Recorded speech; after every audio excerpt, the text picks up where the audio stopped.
Hey everyone, this is Rocky from WeLearnChess.com, and I just came across a really cool tactical puzzle on Chess.com's Tactics Trainer, so I thought I'd share it with you. Here's the puzzle, and black plays king takes a3, so white is left with a knight and a pawn against black's rook. It's white to move here, and there's actually a forced win. If you like to put your video on pause to find the solution, then you could do that.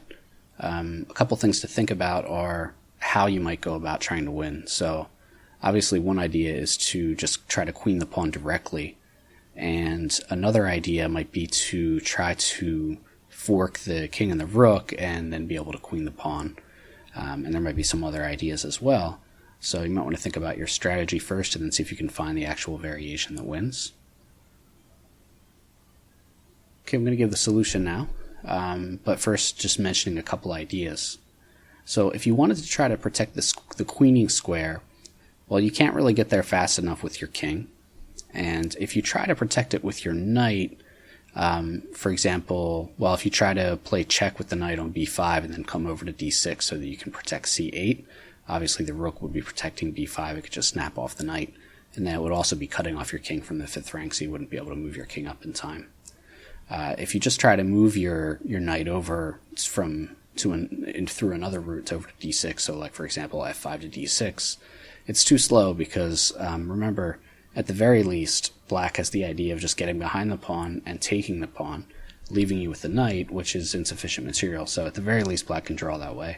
I'm not sure if black would be able to play for a win, but you don't want to allow a draw if you have a forced win, so that's not the correct idea either. If you try to protect the c1 square to keep the rook out, you're also not fast enough. Of course, your king can't get over there in time. Okay, I can't draw arrows here. And again, your knight would be a little bit too slow to protect that square.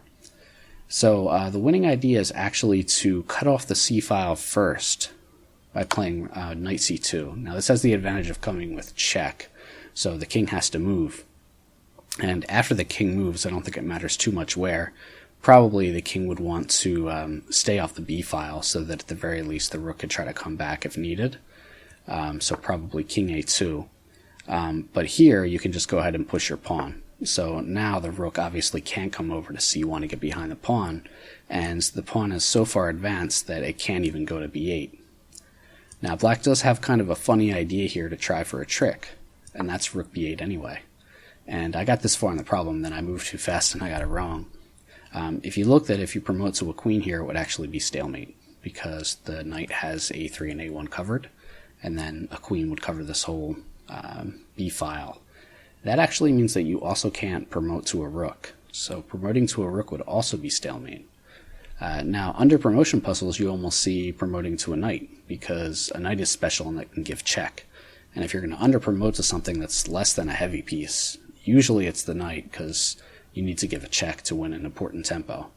This is one of the only times I've ever seen a bishop here under-promoted, because if you promote to a knight, then you just have 2 knights left, and 2 knights are insufficient mating material unless you have a pawn on the board.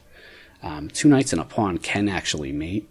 It's extremely difficult because you have to get the knights into perfect position where it would normally be stalemate, but because there's a pawn left on the board, then you'd be able to make a pawn move, and then so it's not stalemate, and then you can move into then the king would have to move into a spot where it would get mated on the next move. It's really, really hard to pull that off anyway, but anyway, the point is moot, because after you promote to a knight, of course you wouldn't have a pawn left. So here you actually have to promote to a bishop, and then you'd have to perform the bishop and the knight mate, which is actually a lot of fun if you haven't practiced that. And that would be a really sweet way to end this game, where not only you avoided the stalemate, found the perfect under promotion, and then completed the knight-bishop mate. We could probably go to the source game here, actually. I don't know if it'll show it. No, okay. Sometimes the source game's linked, and we could have seen if that person actually made it. But yeah, so that was a really cool puzzle. If you want to see it again really quick, here, we'll see it in action. King takes, knight blocks, and yeah, that's where the computer went. And the computer did try for that stalemate trick and under promoting. So yeah, one other point to note about the bishop under promotion is that again, like sometimes if you under promote to a knight, it's because you want to give check, but that case would never really apply to a bishop, because if you wanted to give a check with your promotion using a bishop, you could also make that same check with a queen. So the bishop's not special in that sense.